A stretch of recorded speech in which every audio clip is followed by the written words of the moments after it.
Hello students, welcome to Easy Science YouTube channel. So in today's class, we'll discuss about heat, the physical science first lesson of class 10th AP syllabus. Right. So before going to the class, please subscribe to Easy Science YouTube channel and click the bell icon. You will never miss an update from my channel. Let's move to the class.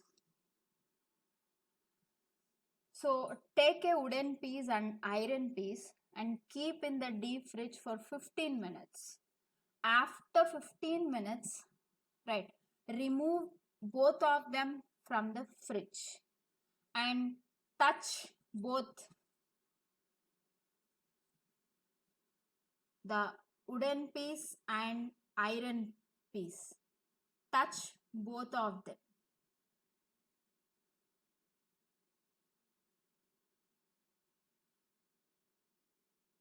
So when we touch, we identified that the iron piece is colder than wood. What might be the reason? See, both the items or both the objects have kept in fridge for the same time in the same place, but when you remove out from the fridge and if you touch, the iron piece is colder than the wood. So the reason is due to the transfer of heat from our body to the object. This is like we can't say that from our body to the object, right? See, it may be from the object to our body also. This is due to transfer of heat. So the difference in the coldness of both the object is due to the transfer of heat. When you touch the wood, you can't identify that the wood is colder, but when you touch the iron object, you identify that as it is a colder object, because iron objects, they are good conductors of heat and electricity. That's why when they have kept in the fridge means they lost their temperature, and if you touch it, your body temperature is greater when compared to the temperature of the iron piece. So transfer of heat takes place from our body to the iron objects. As we are losing our heat energy, the object is identified as colder.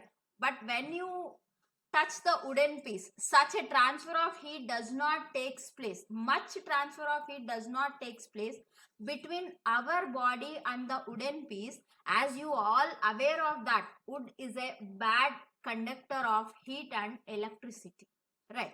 So we feel objects has code. See, whenever if you touch an object, that you can say that this object is hot, this object is cold. You can identify the objects as cold or hot only due to the transfer of heat between the objects and your body, right? So when can you say that an object is hot, and when can you say that an object is cold?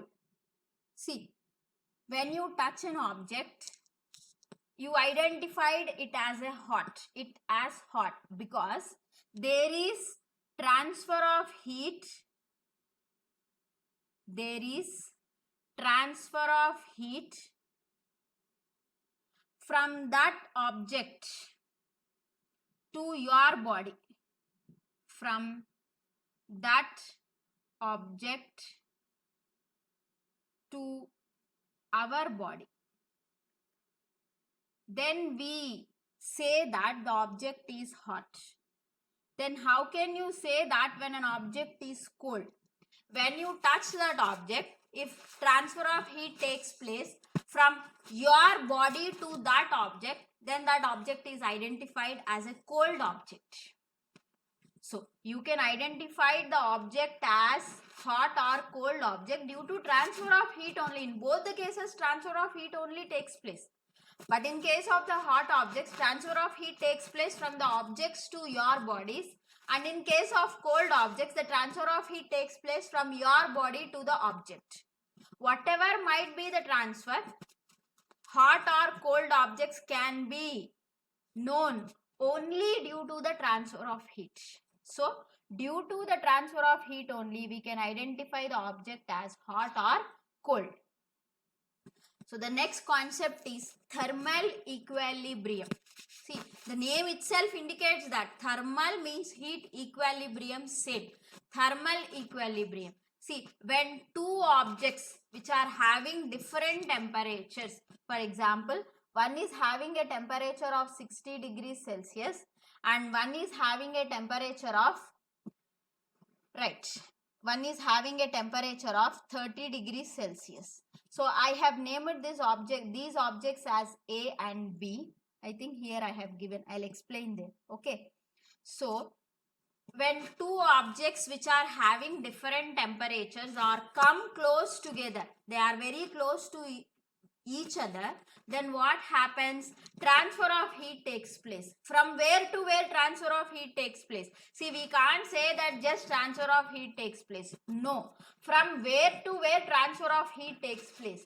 Always transfer of heat takes place from hotter objects to colder objects. That means when the objects which are at different temperatures have come close together, transfer of heat takes place from the object of higher temperature to the object of lower temperature.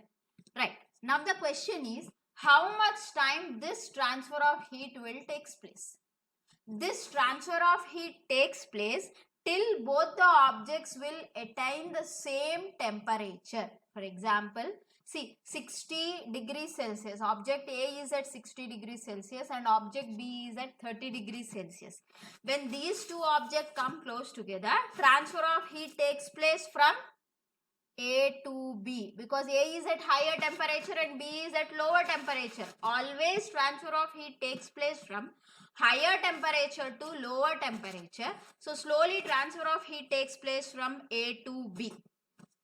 So how much time it will take place? See, initially 5 degrees has changed, then it will become, see, how much time this transfer of heat takes place means till both attain the same temperature. That means A will become 45 degrees Celsius. That means decrease its temperature to like 15 degrees Celsius have decreased for A, and B is at now 45 degrees Celsius. That means B has raised its temperature to 45 degrees Celsius. That means 15 degrees have increased. Now both the objects are at same temperature. A is at 45 degrees Celsius and B is at 45 degrees Celsius. Then transfer of heat do not take place because both are at same temperatures. Right? Transfer of heat takes place only both the objects have difference in their temperatures. Here both the objects A and B are at same temperatures, that is 45 degrees Celsius.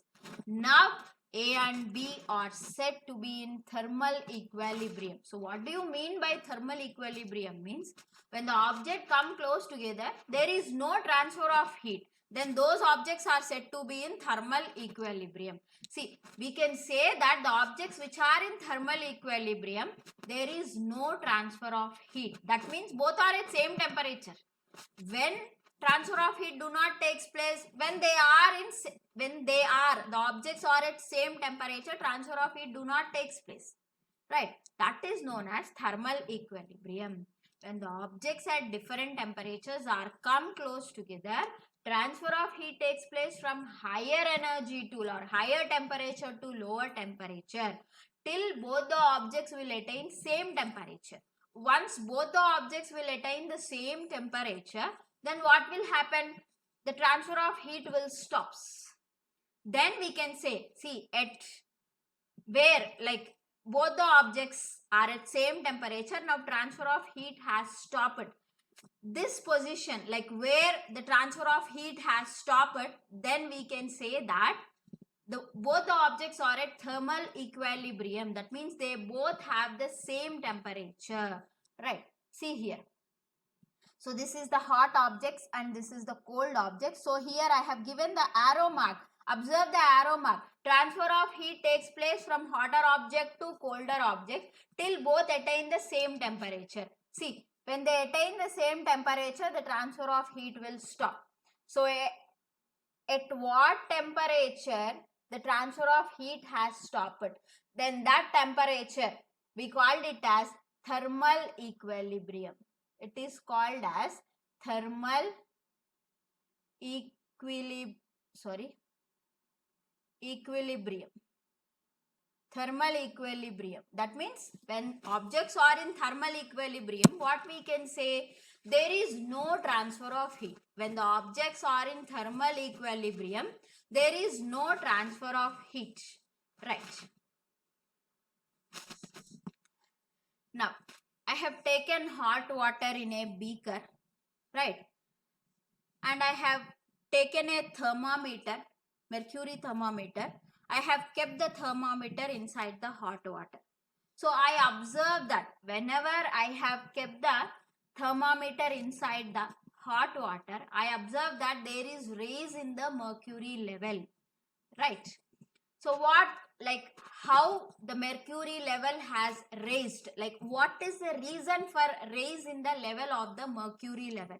So this happens because hot water means it is at higher temperature, and mercury, which is at room temperature, there is difference in temperature between hot water and mercury. So what will happen? Transfer of heat takes place from hot water to mercury. As it was absorbing the temperature, slowly it raises, showing that there is raise in temperature. So raise in mercury level in the thermometer is due to the transfer of heat only. So this is one of the application of transfer of heat. See, we are using thermometers to find the temperatures of the human bodies. It is possible only due to the phenomena of transfer of heat, which is one of the application in our daily life. Isn't it, children? It is one of the application in our daily life. Similarly, when thermometer was placed in cold water, see, the thermometer which was kept in the hot water, the thermometer, like the mercury level raised. Now the same thermometer I have taken and have kept inside cold water. Now I observe that slowly the mercury level was decreasing. So here in this case, what is the reason for decrease in the level of the mercury? The reason is, here what happens is, the temperature of the mercury is higher when compared to the temperature of the cold water. Then again transfer of heat takes place from mercury to the cold water. As mercury was losing its temperature, it comes down. The level of the mercury will decreases, showing that there is like fall in the temperature of the mercury. This is also due to transfer of heat only, because cold water and mercury are at different temperatures. This is one of the application of in our daily life, that is transfer of heat, right? So heat is a form of energy, and by all these activities we can conclude that heat is a form of energy which always transfers from hotter object to colder object. It like always travels from hotter objects to colder objects, right? It's right. The steadiness in the mercury level of the thermometer. See, after some time there is no change in the level of the mercury. See, when I have kept in the thermometer, when I have kept inside the hot water, slowly the mercury level was rising. After some time I observed that the mercury level was steady. There is no raise in the mercury level, showing that both the hot water and the mercury are at thermal equilibrium. So if both are at thermal equilibrium, what will happen? There is no raise in the mercury level. So here is one question mark. Right. A is in, therefore A and C are in thermal equilibrium. If they were brought into contact, there would be no net heat transfer. See, A and B are in thermal equilibrium. This is question. A and B are in thermal equilibrium.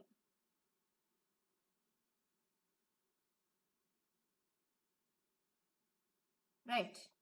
And C is in, B and C are in thermal equilibrium. Again, B and C are also in thermal equilibrium. Then what about A and C? A and B are in thermal equilibrium. B and C are in thermal equilibrium. Then what about A and C, system A and C, are they in thermal equilibrium? Yes, A and B are in thermal equilibrium means both are having same temperature. B and C are in thermal equilibrium means B and C are also having same temperature. A, B already have same temperature. B and C also have same temperature. Then A and C also in thermal equilibrium because both are having the same temperature. So we can write that both A and C are in thermal equilibrium. Right. So what are the units of heat? Heat is a form of energy which always transfer from hotter objects to colder objects. So what are the units of heat? The SI unit of heat is joule and its CGS units are calories, and 1 calorie is equal to 4.186 joules. So this is the relationship between two units, calories and joules. The relation is 1 calorie is equal to 4.186 joules. And temperature. Temperature means what? The degree of hotness or coldness of an object is known as temperature. The degree of hotness or coldness of an object is known as temperature. It is generally measured in, that is, in laboratory purposes we measure temperature in Kelvin, right? And it is also expressed in degrees Celsius, absolute temperature. The temperature which is measured in kelvins is known as absolute temperature, and it is also expressed in degrees Celsius, right? So here conversion of temperature, let's we discuss now.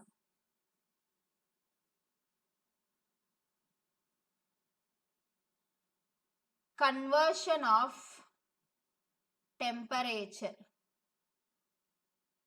like relation of units in heat we saw. 1 calorie is equal to 4.186 joules. That is a relationship between two units of heat.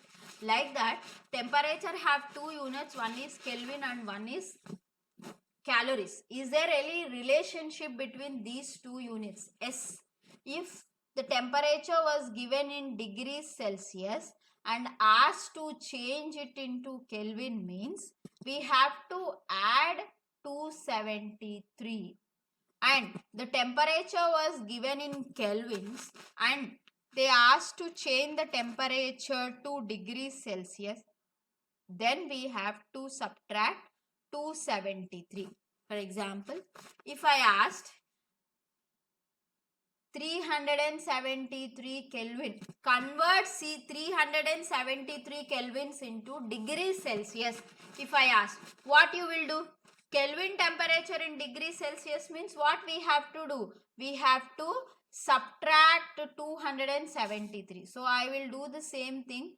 373 minus 273. It's how much? It's 100. So 373 Kelvin is equal to 100 degrees Celsius. So in this way we can change or convert the temperature from degrees Celsius to Kelvin and kelvins to degrees Celsius. For example, I have given 200 degrees Celsius. Change into Kelvin. You know how degree Celsius was changed to Kelvin? By adding 273. So what I will do is 200 plus 273 I will add. Sorry. So if I add 273, it is how much? It's 473 Kelvin. So in this way, we can change the temperature from degrees Celsius to Kelvin and Kelvin to degrees Celsius. While changing degrees Celsius to Kelvin, we have to add 273 to the given number, and for changing Kelvin to degrees Celsius, we have to subtract 273 from the given number. In this way, we can change from degrees Celsius to Kelvin and Kelvin to degrees Celsius. So what are the units of heat? So the SI units are joules and the CGS units are calories, right? 1 calorie is equal to 4.186 joules.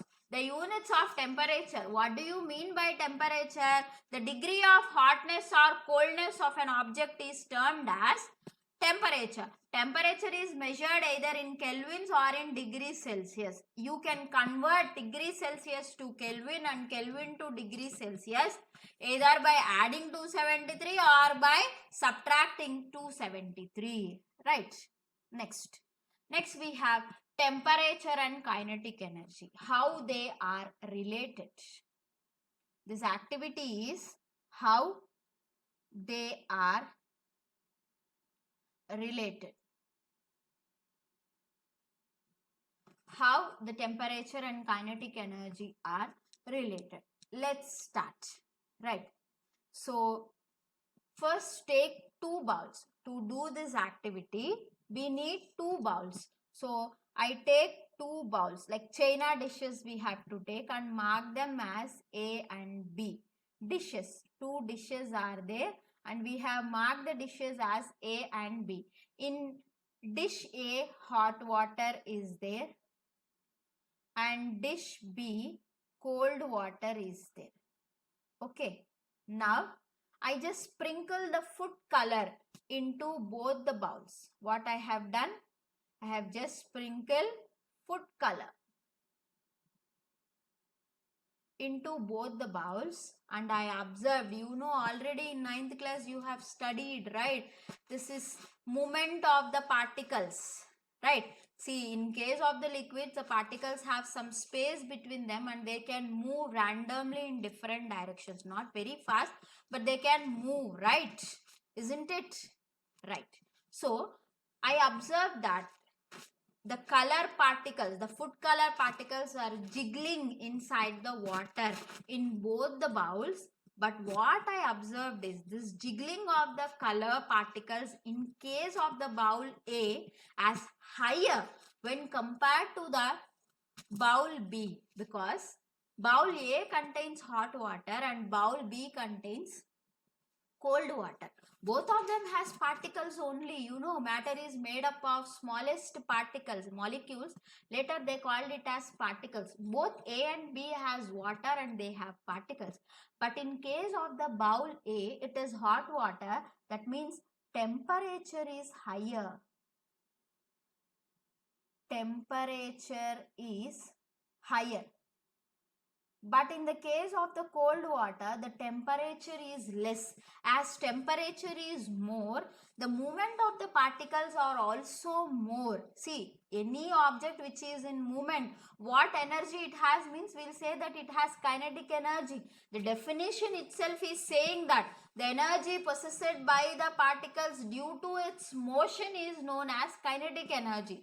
As temperature is more, the particles are moving, more energy is there, heat energy is there. For the particles, more heat energy is there. As more heat energy, the particles are moving very randomly in case of the bowl A when compared to the bowl B. So this activity shows that temperature and kinetic energy are directly proportional to each other. So higher temperature, higher kinetic energy. Less temperature, less kinetic energy. Right? Now, next activity. So this is an activity which shows the transfer of heat. Again, which shows the transfer of heat, right? So here, what are the materials we used? We used a transparent glass jar. This is transparent glass jar.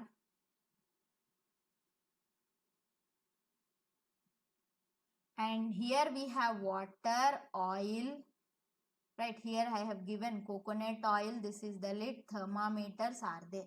So this activity showing transfer of heat is just showing the transfer of heat, right? Let's discuss about the transfer of heat. So before going to the activity, I have to take water in a container and I have to heat the water. We have to heat the water along with the container till the water reaches 60 degrees Celsius. So before going to the activity, we have to take water in a container and we have to heat the container on the Bunsen burner. how much temperature? Till it reaches 60 degrees Celsius. When it reaches 60 degrees Celsius, transfer the contents of the container, like hot water from the container, into the transparent glass jar. Now, carefully pour oil on the water. You know, already we have studied in 9th class about densities.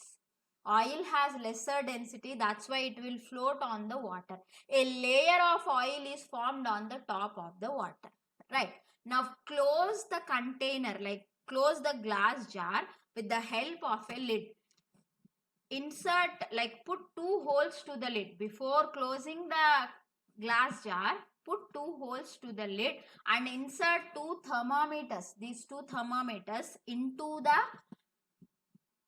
glass jar, and if you carefully observe, see, one of the thermometer bulb was inside the water and the another thermometer lid was inside the oil. See, here you have to remember that I have taken oil at room temperature, but I have heated water.